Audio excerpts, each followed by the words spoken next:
Welcome back, everybody. Happy Friday. Once again, you're listening to the Entrepreneurial Web. I'm your host, Jeremiah Fox, here with my infamous guest, Bobby Seeger Jr., owner of Indian Larry Motorcycle, a bunch of other weirdo stuff that we're going to get to. And you were just talking about traveling at the end of the last segment, and we were just commenting on all the different places people are listening from right now. We basically got a worldwide audience between the audio broadcast and Facebook. How many of those people are looking for you because they I think the one from Vietnam is Beener, and I think Beener wants to just touch me. He misses me. We were truck buddies for a while. How many of them are your possible illegitimate children? Oh, I hope to God not. From like no double dad situations. Well, those situations are current. All right, so you got your first bike around 22. You were doing a bunch of traveling. At what point did you meet Indian Larry and get involved in this whole thing?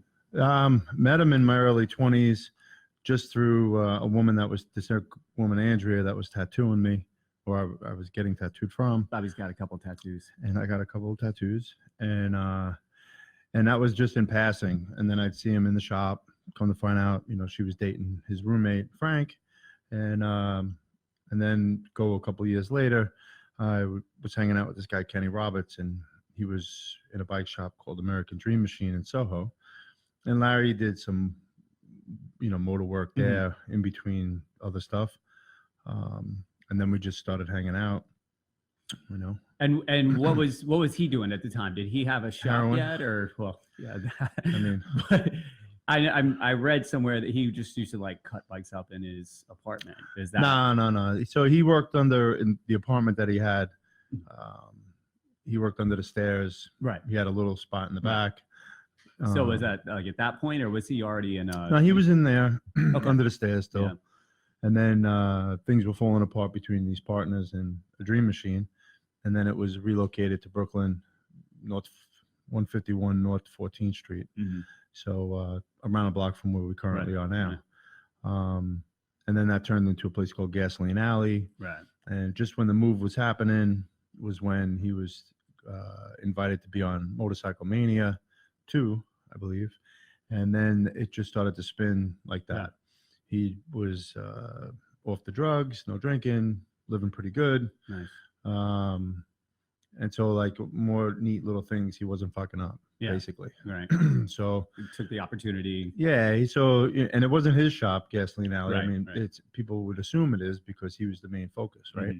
So Paul Cox was doing at the time.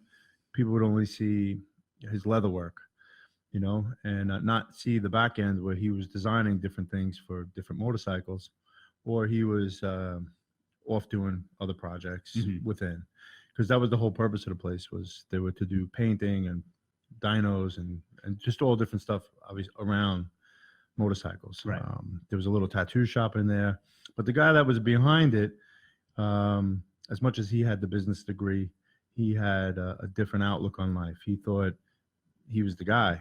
Instead of just allowing the guys to be the guys, he thought he was the guy, and that was the ultimate kick it in the balls kind of thing. Yeah. And then what happened after that? Then it was just, I was there every day. I mean, the job I happened to have at the time, I was able to go. You want to elaborate on that? No. No. We don't have to. Good. But you got to. But if you want to hustle, you have to have money coming in from somewhere. You have to. You got to just work it out, but then you also have to have the time. Right. Gary Vee also talks a lot about that. He's like, maybe you got a day job and you don't like it, but you want to do this other thing. So if you're working from 9 to 5, you still have from this. I mean, this dude's crazy. This motherfucker's from 5 to 2, you can But don't get it wrong. He's got a team. Yeah, no, absolutely. But even when he started in the liquor store, he still had a team. And you always have to have a little something. You can't do it on your own. There's no way. I listen to people say that shit all the time. Hey, I did it. Yeah, right. Me, I'm a big fan of saying it. Absolutely, I'll be a cheerleader. That's so great. But in order to get through that door, pom poms and a little skirt. Yeah, exactly. When we come back from the next break, we'll. I get it. I'll get on the box. But in order to get through the door that you may need to get through, you may need to know somebody to get you through that door. That's just the Absolutely. way That's it's a lot of the life idea is of the web. who you know Yeah. and not what Yeah. you know. Right. And it's Right. unfortunate for when it's somebody's crafty, whether it's in their mind or with their hands. Yeah. You know, sometimes I'm able to open doors, and it's just because of people I've met, or just trying to be straight shooter with people. Not everybody either has the mouth to say whatever comes to mind. I don't have a problem. Can't all be like you, Bobby. You know, no. Nobody's like me. Bobby's got a nice mouth. Yes. So at a certain point, Larry ended up with his own shop. So right? at a certain point, he was going into another one of these motorcycle shows, right? And again, being around the shop all the time, whether I was being a pain in the ass to Larry, Paul, often. Gerard, whoever else was around, which I was, you know, he'd say, well, "How come you won't be my partner?" Meanwhile, I had Who was saying that? Larry. Oh, okay. I had a nice job. Right. It was, you know, just get by. And you bought the house? cute. Yeah, where you had a place. I had a little like in 4-family Bay Ridge or house something in like that? Midwood. Midwood, yeah. You know, So you had so like it you had was some just happiness. everything was just okay. yeah. And then I had gotten married, and you know, Elisa wasn't into the job that she had for many reasons, right? So she went from being a buyer for all these Macy's and Bloomingdale's to this other clothing store, and it just didn't. She was kind of maybe done with it along those lines. So I said, hey, you know, Larry, it's a month long of Larry breaking my balls every day. You know, maybe we should do this. You can get out of doing what you're doing. We could borrow money against the house. We owned the house for like a year. So there was some equity in it. And it's not like we had money, you know, we didn't, you know, and we just got the house from a little bit of money that I got willed, you know, to borrow some dough off And of dad. you probably bought just before like it was exploded here. either, I can't remember, I think 2000 or 2001 when we bought the So house. there was, I mean, the prices were going up, but not like what happened like 5 years later. It was like, no. And then by the 8th year, it was all going into a shithole. And we sold, and then a month later, it seemed everything just dropped. Yeah. So like, oh, it you was sold great just to before sell. Yeah, good for you. Good for you. And timing, then we bought timing is everything. It's like who do you know? Like you're not doing it alone, and then fucking timing, man. Just like it's like serendipity. It's crazy. It's crazy. Yeah. So that's what got the ball rolling with Larry. Was Elisa managed them. She made arrangements with Discovery Channel. She made clothing. She just did a lot of stuff like make him a business. Yeah. You know. Right. So Because the creative types were kind of fucked out of it. Well, he was crazy, funny. You know, he was up for fun. Yeah. You know, so that's what changed the dynamics of the shop. Was there was not going to be a tattoo shop no more. Elisa came in. You know, she's like, Elisa came in. Get these damn pizza boxes out of here, boys. She was like, girls, put some clothes on. Stop the bullshit. And then what was the evolution then of Genuine Motorworks? How did that evolve? Back to Elisa being, you know, from, I guess, her college time, her business degrees. Really, she's the one with the that kind of we know level. It's not me. It's not me at all. No. So that flipped into. I should have tagged her instead of you. You should have. She should have been. No, I totally want to bring her on the show and give her her own. Spotlight. Yeah, no, she'll tell you the avenue she's going. I mean, there's a lot of good. Yeah, you know. No, absolutely. I really look forward to that. I figured we'd get she's a beast. We get the like savages out of the way first. Get the little boy out of the way, and then exactly. Got to pacify you. I don't want you being like, why don't you bring me on the show? And then like try to fuck me up in jiu-jitsu, which you could try. But I know there's not yet the success for me is not there yet. But soon. Yeah, keep it up. You got to show up. You got to show because you know I am. I know. So you guys and Genuine Motorworks was kind of a separate thing from the bike shop. Yeah, totally different business, but completely symbiotic and related. Where Genuine Motorworks was more like clothing, apparel, And then in the bike shop, you guys were making custom bikes, selling custom bikes, doing repair work on other bikes. A little bit of that. By the way, a little bit of everything. How much does a bike? So bikes start at 60,000. That's it. That's it. All right. Cool. A couple of change jars. Can you like live in one? Does it have a shower inside? Of course it does. And like a toilet? It's got plumbing. We'll set you up in the right park. Starting at $60,000. Yes. So it sounds good. You're crushing my dreams. It sounds like I brought you on the show, hoping. What about for me? Baby.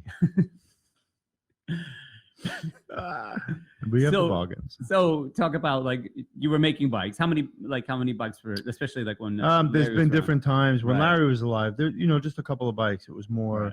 TV stuff and Mhm. appearances that he was doing around the country. And were people coming to the shop a lot to get like other bikes they had purchased? It's not even the bike thing. It's more the knickknacks, the bolt-on parts, because obviously it's a lot of money for one of those bikes. But Yeah, for that's what somebody I to mean. go out Like and buy like the additions, the modifications, and stuff. yeah, like just that, parts, and, little yeah. accessories to have a little piece on their bike, Mhm. or to buy clothes or buy jackets and Right. stuff along those lines. And I mean, we can talk a little bit about the manufacturing setup you have right now, but at the time, was it a little bit more crude? It was a little bit more crude, but there was a few more good avenues around, Mhm. or some good people Yeah. to deal with and do business Right. with, whether they had a full-on machine shop Right. or they painted Locally. or Yeah. a few people that we dealt with out of state, they'd say they're making their stuff in their backyard of, like, say, South Carolina. But when It's that like- fucking it's skid like came into the shop South and China. it said South China, I said, this motherfucker's lying. Yeah. And we wanted to make those changes. And obviously, you can't make those changes unless you have cash or good credit, two Mhm. things that we don't have. You don't have good Still. credit.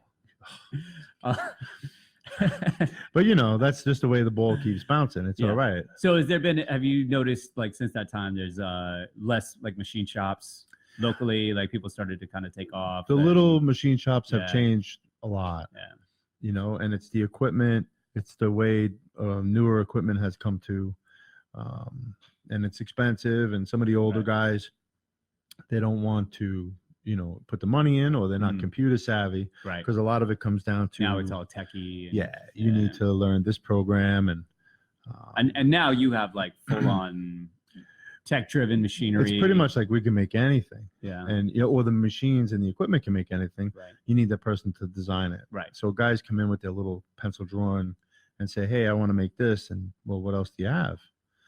They don't have. John the painter, he steps right up and just goes boom, and he draws it all in John the Painter is amazing. software. Yeah. He's done great stuff, even with my espresso machine.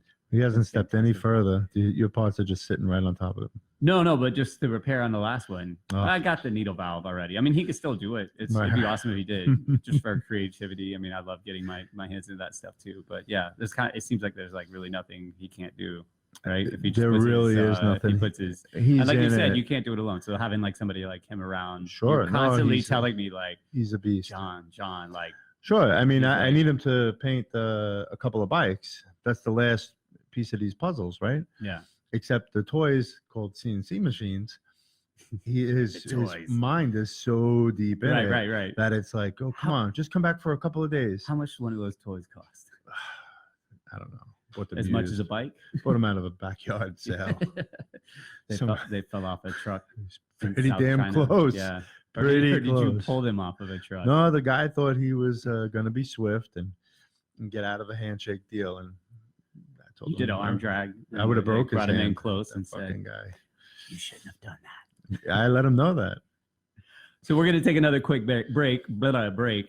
Sorry, I had a piece of donut stuck in my mouth. When we come back, we'll talk about some of Bobby's other techniques for keeping business alive, and also what happened along the way, like the journey. It's kind of crazy. Some crazy shit is happening. You're listening to the Entrepreneurial Web. I can't say anything. We'll be back shortly. Thank you.